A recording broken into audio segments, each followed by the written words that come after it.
Charting Toward Intimacy covers mature topics. Listener discretion is advised.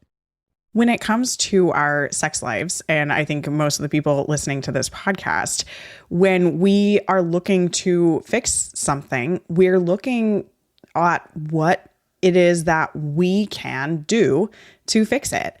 And a lot of times we kind of gloss over the sacramental side of how healing and rejuvenating the sacraments that God has bestowed upon us really are. So today we're going to be talking about particularly the sacramental power of the Eucharist and confession and how those make a huge difference in your sex life and can transform literally everything. Welcome to Charting Toward Intimacy, the sex and intimacy podcast for Catholic women. My name is Ellen Holloway. I am a Catholic speaker and coach who specializes in sex and marital intimacy, and I am on a mission to help you actually enjoy and desire good, holy sex with your spouse. Look, it's the human condition to want to fix things. I mean, this is how I run my life. Something's going wrong. Okay, what can I do to fix it? And recently, I was, during my prayer time, reading through a chapter in The Imitation of Christ, which is an incredible book. I have probably been reading it for the past year and a half, just tiny little snippets at a time. It's not a huge book. I've just been reading it very, very slowly. It is by Thomas A. Kempis. Probably. There's a little bit of debate on who exactly wrote The Imitation of Christ, but it is an excellent spiritual reading. This is from book 4, chapter 4. And this chapter is on the sacrament of the Eucharist. And this couple of sentences just really popped out to me the other day. And I realized that I needed to bring this into a podcast episode and just talk about the healing powers of the Eucharist when it comes to issues of sex and marital intimacy. So here's the quote. "This most exalted and worthy sacrament is the health of both soul and body, the remedy for every spiritual sickness. By it, all vices are cured, passions restrained, temptations overcome or diminished. By it, grace is poured forth, confirming faith, strengthening hope, inflaming and enlarging charity." I mean, that's just incredible. And I think a lot of times, I myself included, I just gloss over the power of the sacrament of the sacrament, right? The body of Christ that we get to receive. Like, it heals everything. But we have to let it.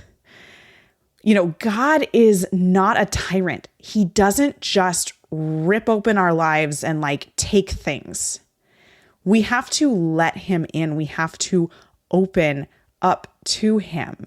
And so, when it comes to receiving the Eucharist, we can absolutely receive the Eucharist without being open to the healing spiritual graces that are present in the Eucharist. And I want to kind of repeat a couple of things here that are particularly important for sex and marital intimacy. By it, all vices are cured.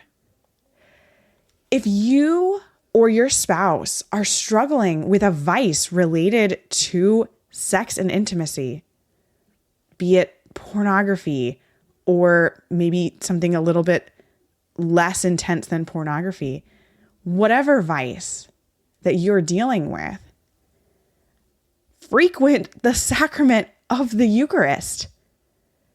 Because God tells us he will heal us. And yes, continue to work on it, on yourself and, your mindset and, don't just sit passively.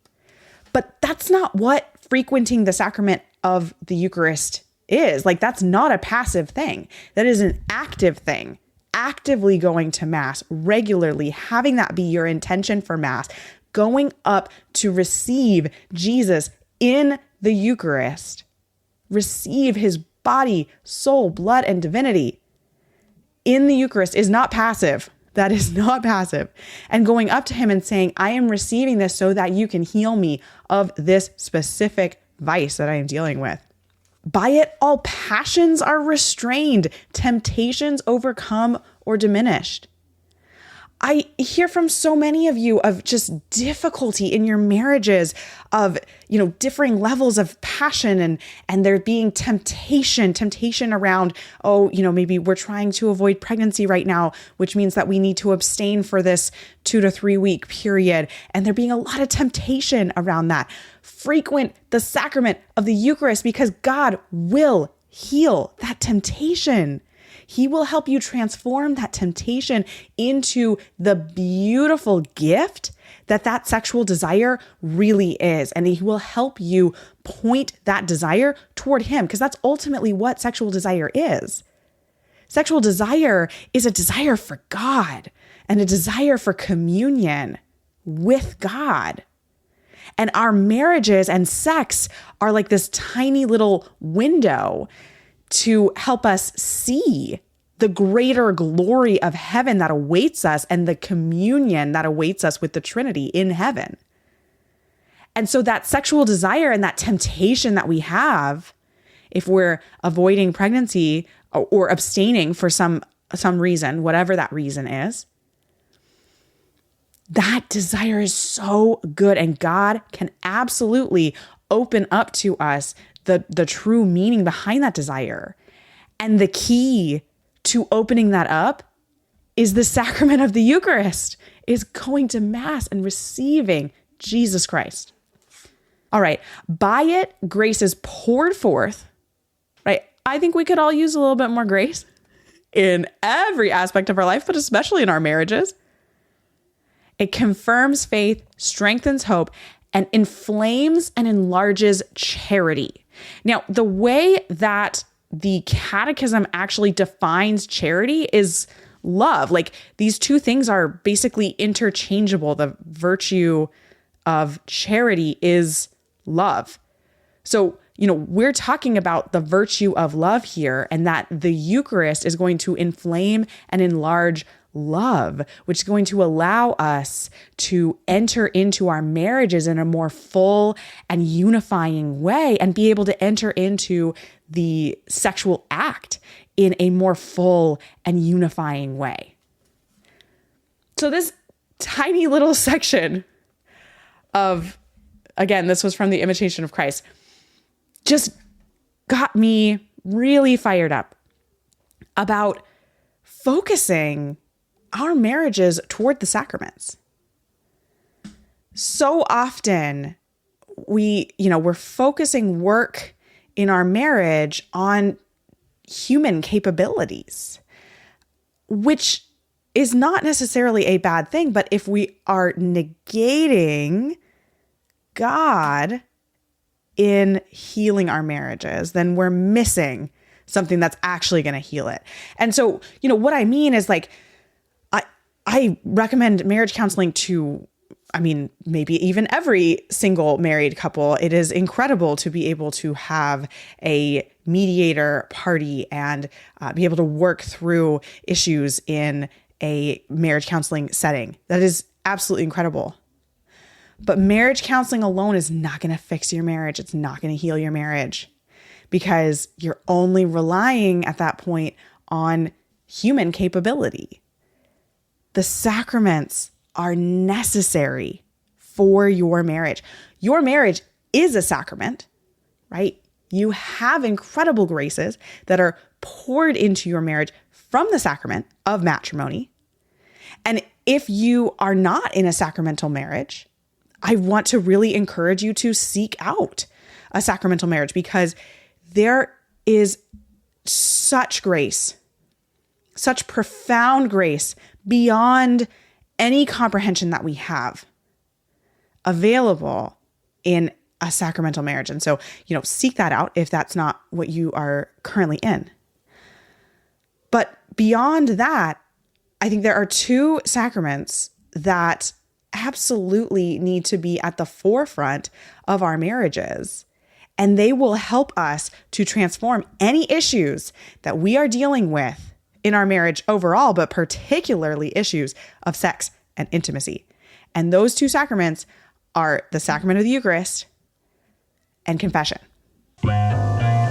We'll be back with the episode in just a minute. Let me ask you a quick question. Does sex just kind of suck? Or maybe you and your husband are just always arguing about sex? Maybe you feel like your libido has disappeared, or it takes you too long to get aroused, or you just really don't like sex that much and you're ready for that to not be an issue in your life anymore. If that sounds like you, then you need the Catholic Sex Course for Women. In this course, we dive into the 5 pillars of married sex, and I help you actually finally have the sex life that you have dreamed of. Sex is so good. It is so holy, and you deserve to actually enjoy and find pleasure in your sex life. Check out the Catholic Sex Course for Women at vinesandfullbloom.com/Catholic sex, or click the link in the show notes. So I talked a lot about the sacrament of Eucharist, but just a little bit more on that, making sure that as husband and wife, you are attending Mass together. And I know that this is much harder for those of you who are in disparity of cult marriages, or maybe your husband or your spouse is no longer practicing Catholic. Encourage your spouse to come with you, even if they are not Catholic. Encourage them to come to Mass with you. Ask, just keep asking, continue to ask. And then when you're at Mass, bring that as an intention that you would like your spouse to join you at Mass, and continue to pray for that. And again, the Eucharist is going to heal it all. And look, in marriage, 2 became 1. So in a way, you are your spouse. And when you receive the Eucharist, your spouse, in a way that we cannot comprehend at all. But when you receive the Eucharist, your spouse receives the Eucharist. So yes, you can play an active role in helping your spouse heal from things, even if your spouse is not coming with you to Mass. Now, the ideal is that you guys are going to Mass together and that you're both receiving the Eucharist.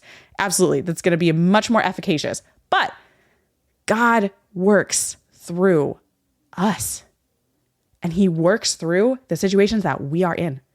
So never diminish the power of prayer and the power of God, particularly through the sacraments.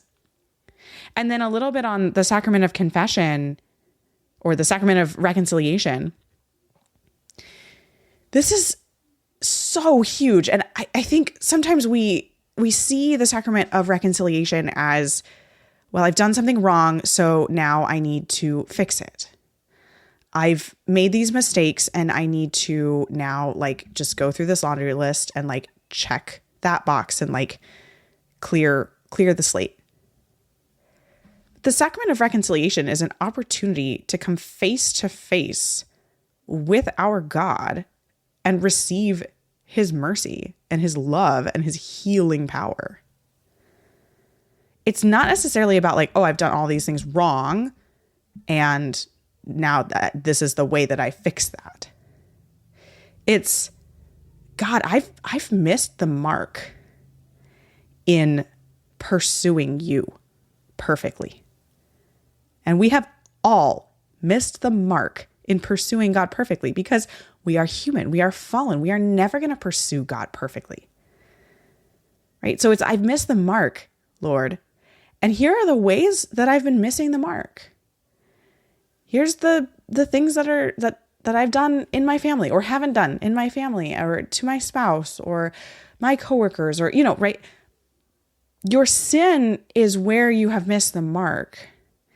It's not about listing all the things that you've done wrong. It's about asking God to help you get to heaven and become a better human. And so that's why, it's often recommended to receive the sacrament of reconciliation once a month. The Catechism says as often as is needed. There is literally no bar of limit on how often you can receive the sacrament of reconciliation. If you need to receive it 100 times in one day, you can. There's nothing stopping you. The Catechism does have a limit on the Eucharist. It says three times in a day. No more than that. But the Sacrament of Reconciliation says as often as is needed.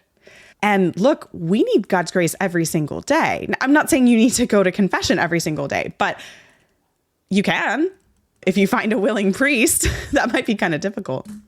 But once a month is an excellent goal to shoot for. And it's something that you can do with your spouse. Obviously, the Sacrament of Reconciliation is an individual sacrament, you and the priest, but like you can go together. And the great thing about going with your spouse, like let's say you go on a Saturday afternoon when most parishes offer confession, you just grab the kids, bring them all along. One of you goes first, the other one watches the kids, and then you trade. And it's great and it works awesome. So I just want to finish this episode. I hope that I have encouraged you to reflect a little bit more deeply on the power of the sacraments and how you might be able to rely on them more in your marriage. If possible, I want to encourage you to go to the Sacrament of Reconciliation once a month. And as far as the Sacrament of the Eucharist, Mass, you already go once a week on Sunday, but is there another day per week that you could add in? Especially if you could add in going together with your spouse. Is there an early Mass that you could go to? Or get creative. Is there a lunchtime Mass near where your husband works or where you both work? Is there a evening Mass once a week that you could go to? Like, it doesn't have to be a morning before work Mass. Get creative. It exists. And also look into Saturday Masses. Not all parishes offer like that morning Saturday daily Mass, but there are several parishes that do. That could be a good option if the weekday Masses don't really work because of work schedules, school schedules, etc. Thanks so much for listening. If you are not already following us on Instagram, be sure to check us out at Charting Toward Intimacy. And if you listen to podcasts on a platform that gives you the option to rate or review, we'd love for you to do that because it helps us spread the word about the podcast. If you ever have questions, comments, or episode topic ideas, please reach out to us. We love to hear from you. You can reach out on Instagram or send us an email. Our email is in the show notes. Until next time.